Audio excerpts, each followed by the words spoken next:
छोटा फिचकारी देवरा के फिचकारी हमरा ठीक लागता।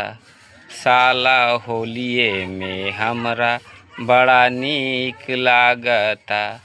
तनी धीरे धीरे डाला देवरा गुदगुदी लागता। तनी धीरे धीरे डाला हमरा गुदगुदी लागता। छोटा फिचकारी देवरा के फिचकारी हमरा ठीक लागता।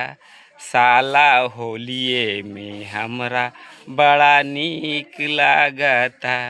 तनी धीरे धीरे डाला बड़ी गुदगुदी लागता।